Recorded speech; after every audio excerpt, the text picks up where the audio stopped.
Jason Okonkwo entered the world in silence. His mother died minutes after bringing him into it, and no one knew the man responsible for his existence. He had no name until a nurse at the hospital, pitying the baby left behind, whispered, "Let's call him Jason. At least he should have that much." With no relatives to claim him, Jason was sent to an orphanage in Enugu, a place where children came and went, but loneliness remained constant. From the start, he was different. The first thing people noticed was his face. Even as a child, he was striking. Smooth skin, deep-set eyes, high cheekbones. Women who worked at the orphanage would cradle him longer than the others, pressing their lips to his forehead and sighing. "God took his mother but gave him beauty," they would say, as if it were compensation.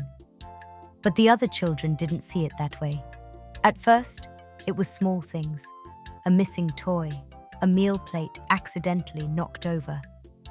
But as Jason grew, so did their resentment. By the time he was 10, he had learned what envy looked like. It was the clenched fists of boys when girls whispered about him. It was the way older boys shoved him harder during games, their glares sharp like knives. It was the night they surrounded his bed, a group of them, 14, 15 years old, full of bitterness they barely understood. "You think you're better than us?" one sneered, yanking Jason out of his sheets. Jason didn't answer.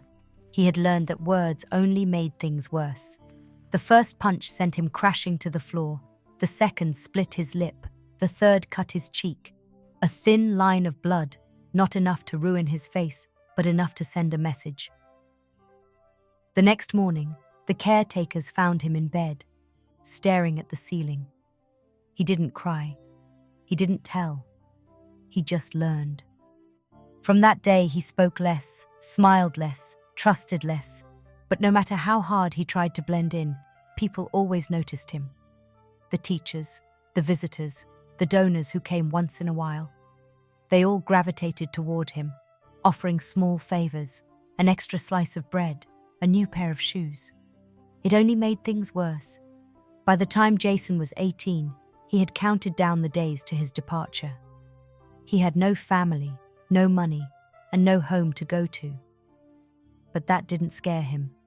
What scared him was the thought of staying. The day he left, the sun was already high in the sky. He had no suitcase, only a small bag slung over his shoulder and a fire burning inside him. He didn't say goodbye. There was no one to say it to.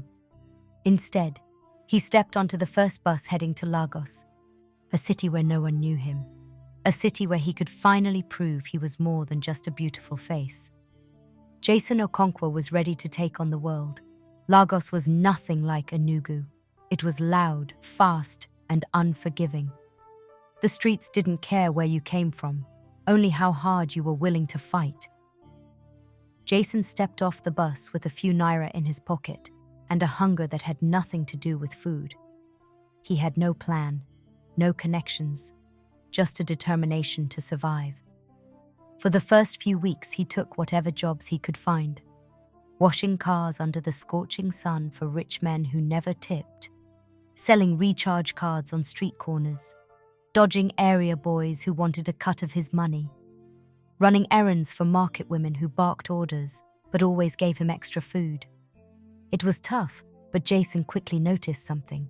Women always helped him. If he was struggling to carry something heavy, a woman would step in to offer assistance. If he was short on fare for a bus, the female conductor was more likely to let it slide. Even at the food stalls, women gave him extra pieces of meat without him asking. At first, he thought it was kindness. Then he started to understand. They weren't just helping him, they were watching him. The way their eyes lingered a little too long.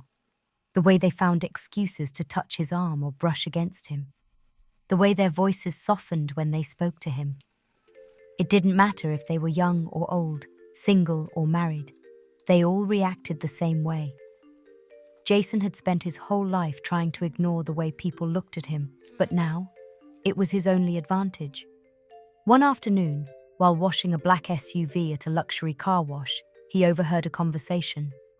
A well-dressed man in a suit was talking loudly about an internship opportunity at a major firm. Jason wasn't qualified. He barely had enough school certificates to prove anything. But he had something else. A face no one could ignore. That evening, he found his way to the company's office. He had no appointment, no resume, just a confidence he didn't fully believe in yet. The receptionist, a woman in her early 30s, took one look at him and smiled. "Do you have an appointment?" she asked, tilting her head in interest. Jason smiled back, slow and deliberate. "I was hoping you could help me with that." She let him in. 2 days later, he sat across from Madame Funmi, the head of the company, a woman in her 40s with sharp eyes and an even sharper tongue. She didn't ask too many questions about his qualifications. Instead, she studied his face, the way he spoke, the way he carried himself. By the end of the interview, she leaned back in her chair and said, "You'll start on Monday." Jason walked out of the building with his first real opportunity. Not because of his skills, not because of his hard work, but because of his face. And for the first time, he decided to use it to his advantage. Jason Okonkwo never thought he'd make it this far. At 28, he had everything he once dreamed of: wealth, power, respect. The boy who once washed cars and sold recharge cards now owned luxury cars, a penthouse in Ikoyi, and businesses that ran themselves. His name echoed in the halls of high society. Jason Okonkwo, the real estate tycoon. Jason Okonkwo, the logistics mogul. The same people who would have ignored him years ago now wanted to be seen with him. He had spent the last decade working his way up, not just relying on his looks, but learning, investing, and mastering the game. He used charm to get through doors, but it was his intelligence that kept him there. And yet, he had never felt more alone. Jason had known from a young age that people saw what they wanted to see. His face had been a curse long before his wealth became one. But now, it was worse. Everywhere he went, women threw themselves at him. Not because they loved him, because they loved the idea of him. They loved his money. They loved his status. They loved what he could give them. But not a single one had ever truly loved Jason Okonkwo. It was exhausting. Every relationship felt like a transaction. Even when he tried to be careful, he was always someone's prize. Then there was Tasha, a socialite, beautiful, sophisticated, and the kind of woman who knew how to play the game. She had walked into his life like a dream, sweet words, perfect dates, gentle touches. For the first time, Jason thought maybe, just maybe, this one was different. Until the night he almost died. It was supposed to be a quiet dinner at his place, just the two of them. Jason had barely taken a few sips of wine before the world tilted. His vision blurred, his hands felt heavy, his body started shutting down. Tasha smiled. "It'll be over soon, babe." Through the haze, Jason could barely process her words. But then he saw it, the small vial in her purse, the slight shake in her hands as she reached for his phone. She was drugging him. She was going to rob him. Adrenaline kicked in. With the last bit of strength he had, Jason fought the drowsiness, grabbed the edge of the table, and pulled himself up. Tasha gasped. She hadn't expected him to fight back. Jason had seen betrayal before, but never like this. That night he made a decision. Enough was enough. By morning, Jason had made all the necessary calls. Tasha was dealt with. The authorities took care of her, and she became another cautionary tale in high society. But Jason didn't feel like celebrating. He was done. Done with the fake people. Done with the city that worshipped his money and his face, but never his heart. He packed a single bag, withdrew a small amount of cash, and disconnected from everything. No security, no private jets, no luxury cars. For the first time in 10 years, Jason Okonkwo disappeared. He would start over. Somewhere no one knew his name. Somewhere he could find something real. And this time, he would hide his face. The bus rolled to a stop in Rivertown, a quiet village tucked between rolling green hills and endless farmlands. The air smelled of fresh earth, rain-soaked leaves, and wood smoke curling from old clay chimneys. Jason Okonkwo stepped out, a single bag slung over his shoulder. Gone was the billionaire in custom-made suits. In his place stood a man in second-hand clothes, dust-covered shoes, and a worn-out cloth mask that covered the lower half of his face. Nobody here knew his name. Nobody would recognize him. That was exactly what he wanted. It didn't take long for the whispers to start. Villages were small, and people noticed everything, especially strangers. Why is he hiding his face? Maybe he has a disease, or he's running from something, a crime? Theories spread like wildfire, but Jason ignored them. He had come here to disappear, not to make friends. He found work on a farm owned by Mr. Dawson, an old man with a sharp mind and little patience for nonsense. "You work hard, you eat, you slack off, you leave," Dawson told him on the first day, handing him a blunt machete. Simple as that. Jason nodded. That was exactly what he needed. Simple, honest work. For the first time in years, he wasn't shaking hands at fancy events or listening to fake laughter over expensive champagne. Here, there were no cameras, no expectations, no gold diggers waiting for an opportunity. Just him, the soil, and the sun burning his skin as he worked. And then, there was her. The first time Jason saw Amelia Carter, she was standing behind a wooden stall at the village market, yelling at a man twice her size. "You think I don't know how to count? Oga, return my money before I count your teeth instead."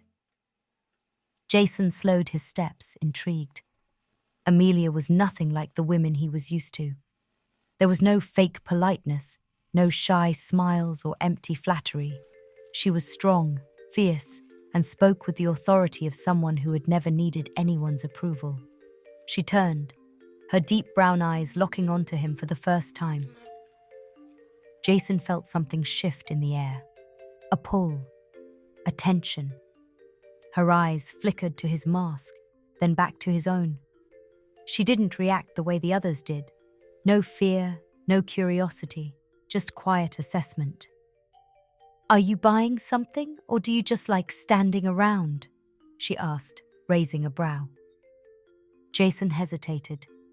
For a moment he forgot how to speak. And for the first time in his life, his face was not the thing that made a woman look twice.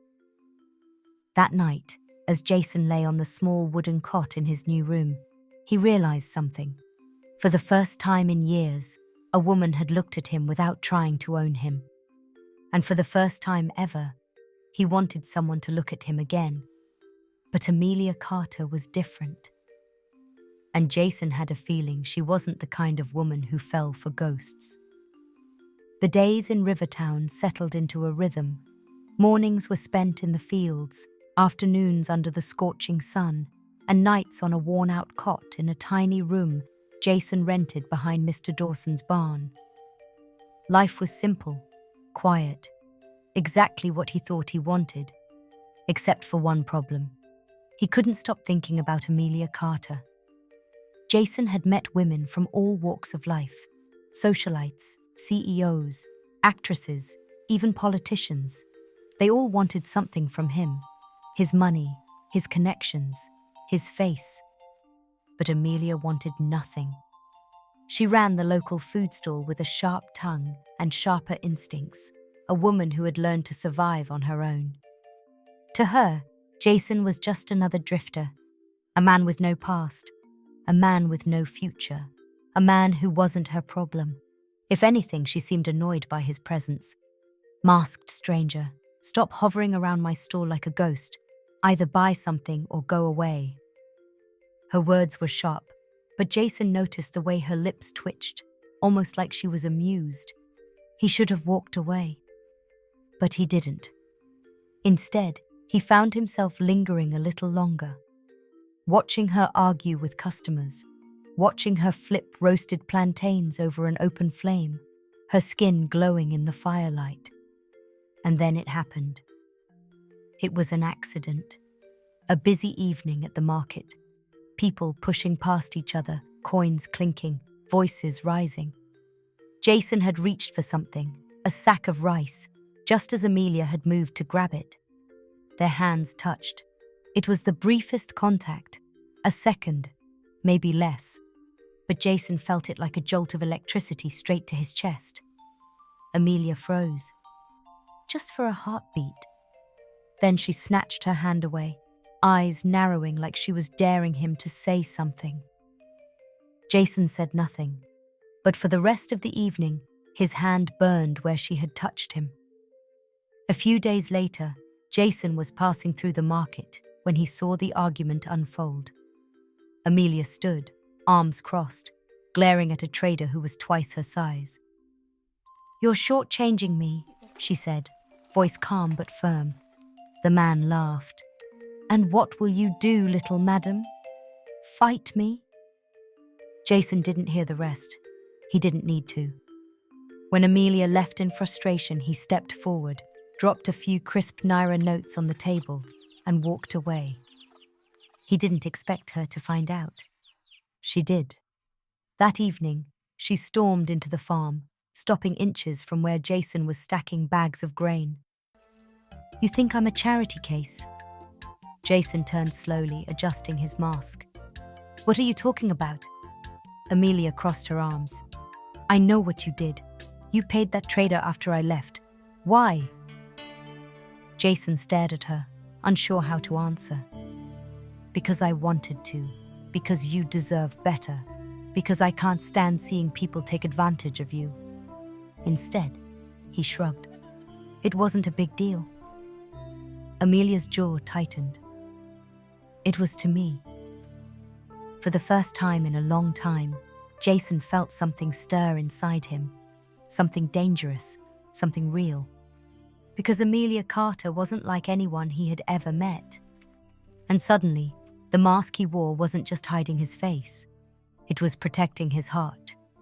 Life on Mr. Dawson's farm was nothing like the life Jason had left behind. There were no air-conditioned offices, no sleek sports cars, no fine dining. There was only hard labor, cracked hands, and the constant weight of exhaustion. For the first time in his life, Jason was just another man. No one whispered his name in admiration. No one tried to impress him. No one cared who he was. Except for Amelia. She was starting to notice things. And Jason could feel it. It started with small observations. Amelia was sharp, too sharp. She noticed how he stood, too straight, too confident for a struggling farmhand. She noticed how he spoke, his words too polished, his tone too calm, too refined. She noticed his hands, too smooth for someone who had worked with the soil all his life. She didn't say anything outright, but Jason saw the way her eyes flickered toward him when she thought he wasn't looking.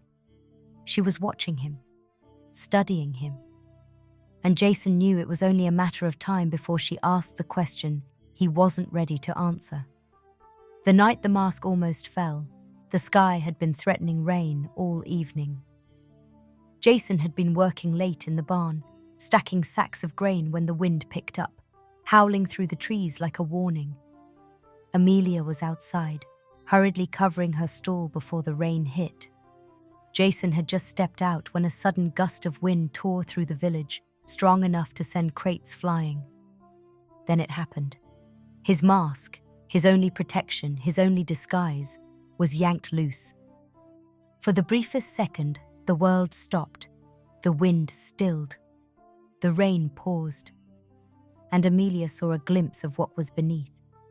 a sharp jawline, smooth, flawless skin, a face too perfect to belong to an ordinary man.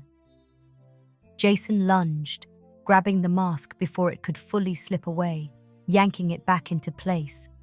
But it was too late. Amelia had seen, and her expression said everything.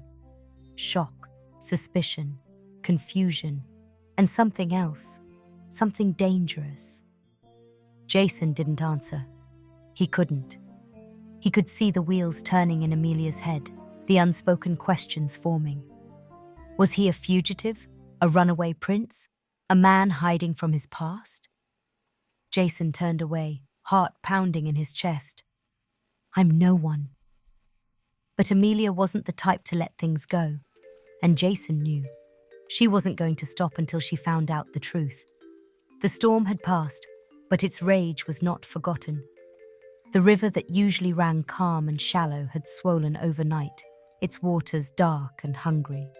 The air was thick with the scent of wet earth, and villagers moved cautiously, clearing debris left in the storm's wake. Jason had just finished stacking crates at Mr. Dawson's barn when a scream cut through the morning air. My son! My son is in the river! Heads turned, feet froze. Then Jason ran. The river wasn't far.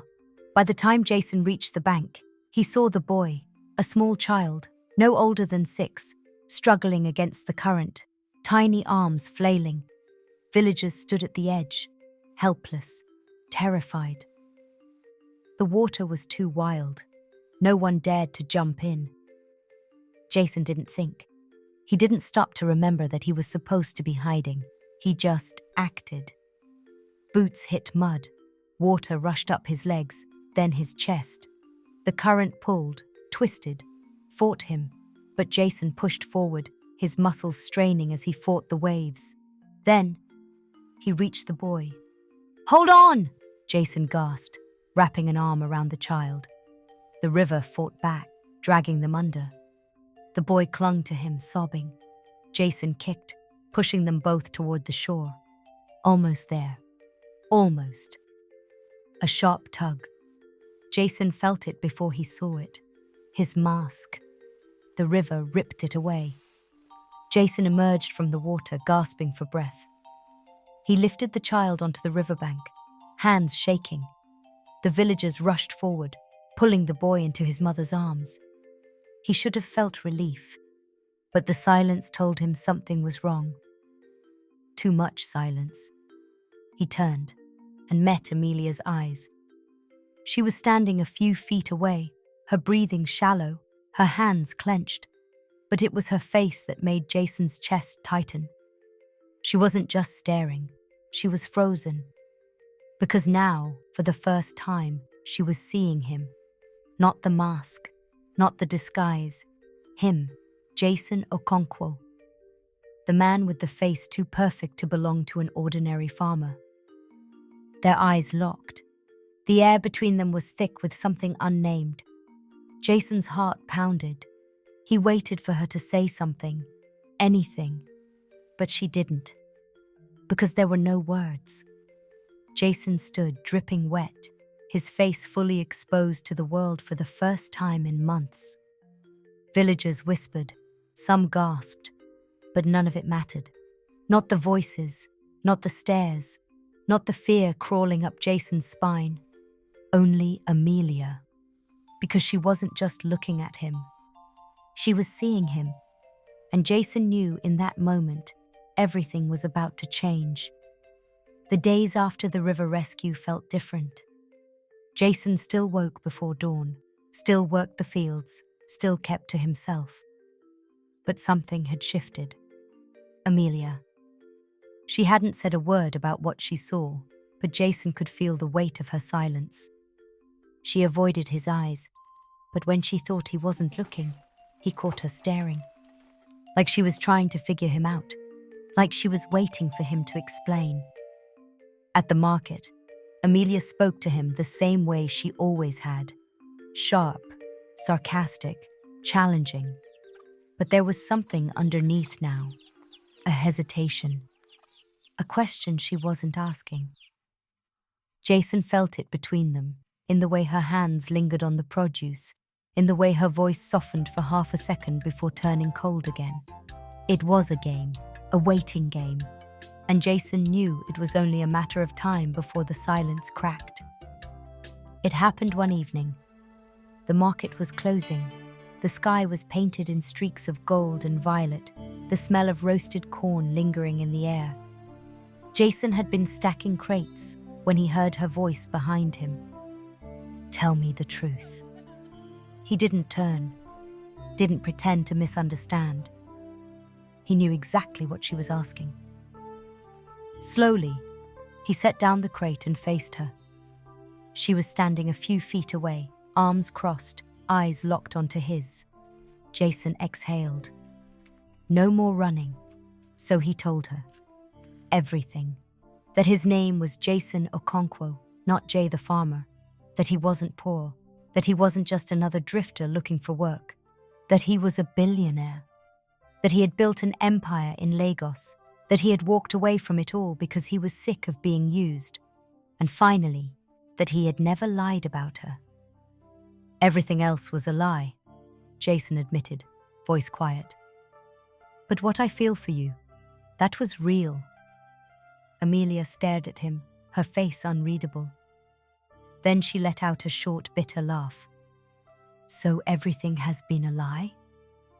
Jason shook his head. Not everything. But Amelia was already stepping back. No wonder you never acted like the rest of us.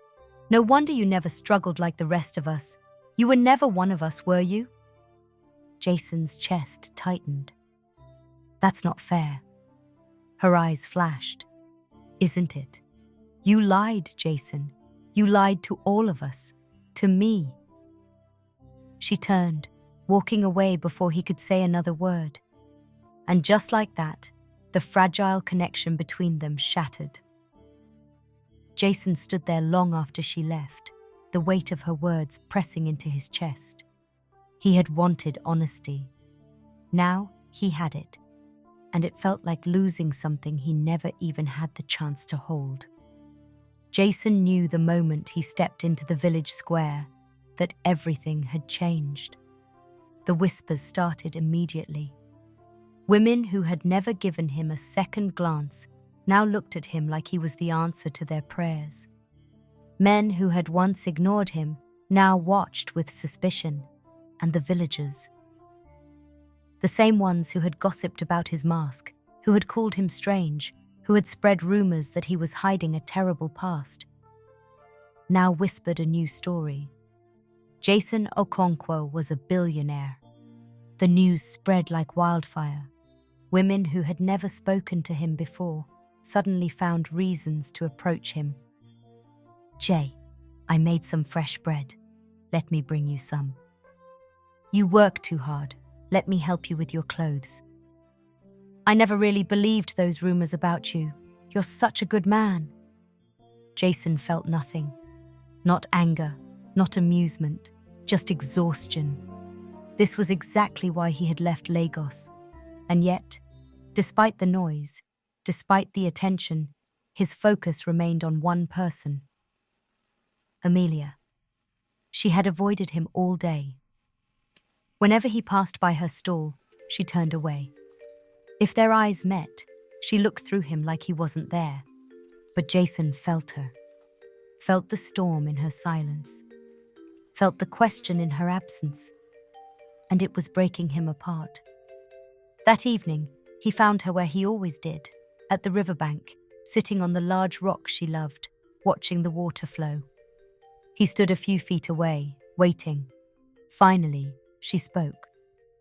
How do I know I'm not just another woman in your life? Her voice was quiet. But her words? They were loud enough to split his chest open. Jason stepped closer. Because I left everything for you. His voice was rough, raw. Everything, Amelia. My name, my life, my fortune. I didn't come here looking for love, but I found it anyway. Her breath hitched, but she didn't turn. What if I never believe you? Jason swallowed. his throat tight. "Then I'll leave." She turned at last, her eyes filled with emotions she wasn't ready to name. "You'd really walk away?" Jason exhaled slowly. "If that's what you need me to do." Silence stretched between them. And in that moment, Jason realized this was it. The moment he had spent his whole life waiting for. The moment when someone, finally, truly, had the power to break him. Jason Okonkwo had been given every reason to leave. The moment the village learned the truth, they had changed. The people who once whispered behind his back now worshipped him. Women who had barely spoken a word to him before now threw themselves at him. And yet, he stayed. Not because he had to, but because he wanted to. Jason refused to return to the life he had run from. He didn't touch his money. He didn't chase after Amelia. He didn't try to prove anything to anyone. He simply continued working at the farm, sweating under the sun, hands covered in dirt, the way he had since the first day he arrived. And Amelia watched. She saw him every day, saw the way he never changed, and with each passing moment her doubts began to fade. It was the sound of the river that guided her. The sky was clear that night, the moon full and bright, casting silver over the water. Jason sat by the edge, his back to her, gazing at the rippling surface like it held all the answers he had ever searched for. Amelia stepped forward, the damp earth soft beneath her feet. She stopped a few feet away. He must have heard her approach, but he didn't turn. "You really love me, don't you?" Her voice was quiet, but it carried over the water like a whisper meant only for him. Jason exhaled. "With everything I am." His voice was rough, deep, filled with a truth he could no longer hide. Amelia took another step closer, then lose the mask forever. He finally turned, meeting her gaze, and for the first time, she saw everything. The pain, the longing, the love he had tried so hard to contain. "You don't need it anymore." Slowly, Jason reached up and removed the mask. The wind swept between them, cool against his bare skin. Amelia studied him, not just his impossibly perfect face, but the man beneath it. The man who had left everything behind, for her. She stepped forward, closing the distance. Jason didn't move, didn't breathe. Until she reached up, her fingers brushing along his jaw. And then, she kissed him. Months later, Jason and Amelia were still together. He still lived simply, still worked, still laughed, still loved. Not because he had to, but because now, for the first time in his life, he was finally free.